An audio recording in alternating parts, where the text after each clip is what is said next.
say hello to.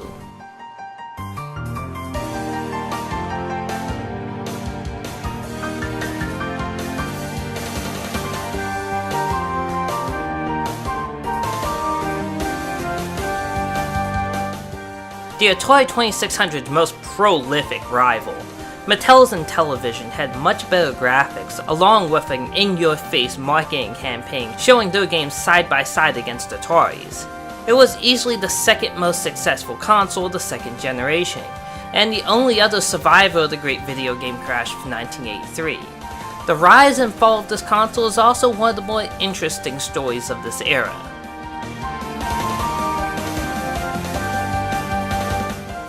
Much like many other companies at the time, Mattel, one of the biggest toy companies on planet Earth, saw dollar signs on the rising video game market. So they developed the Intellivision to annihilate all other competition at the time with far more advanced graphics and a unique gimmick for its day. It would be convertible into a full-fledged computer with the purchase of a keyboard module that boasted pretty extreme specs for the day. Despite the lack of arcade conversions initially, the advanced graphics and the prospect of turning it into a serious home computer moved quite a few units. Heck, even the controllers appeared advanced and futuristic compared to the simple Atari pad. The system was poised to give the 2600 a serious run for the top. And then something went horribly wrong.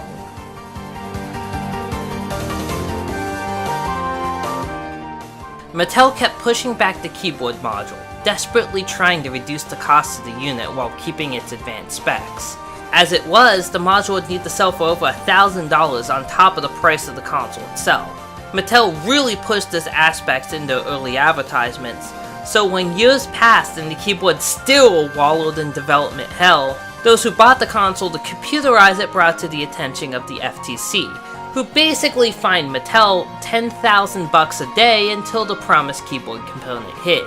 Finally, late in 1982, Mattel delivered an extremely stripped-down module that would turn the console into a computer as promised, but a laughably weak one. It wasn't long before the Great Crash swung into effect, and Mattel was very quick to abandon its troublesome wood-grain champion.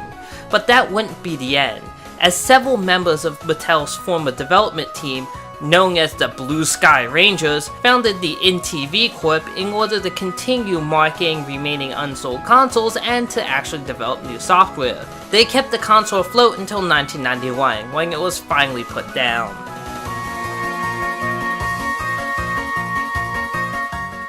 The most common model has built-in controllers and electrical plug, so the first thing you need to do is ensure all of them are working properly. Pay special attention to the control discs, as they can easily go bad due to aging use. AV is no problem, just grab any of these and one of these, and you're set. The console goes up to about $70, so don't pay more than that. Heck, even $60 is a little high, honestly.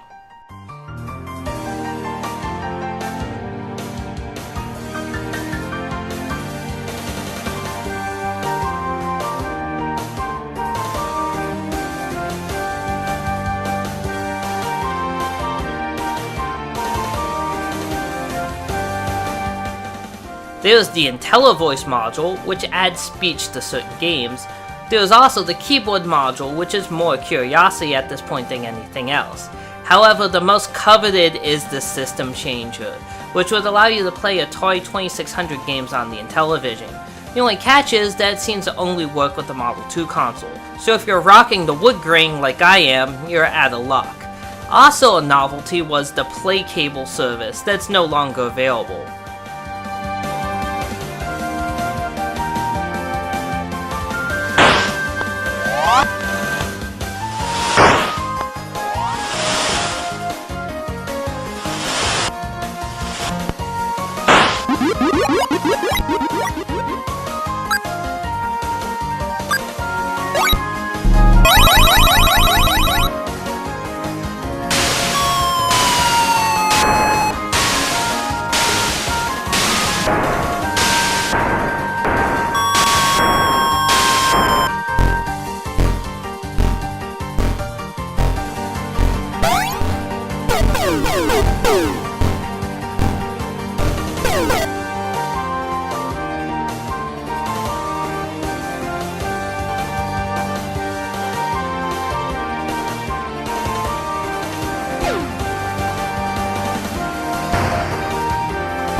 All the notable Intellivision exclusives have found their way onto various compilations over the years, including the Intellivision Lives collection.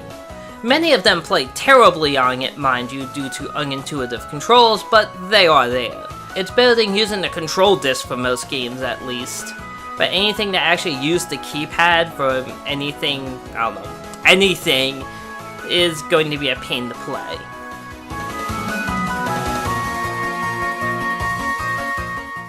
Nostalgia aside, just pick up an Intellivision Lives disc instead of forking over all the money and time for the original console. There's few games worth playing that you don't get on the compilation.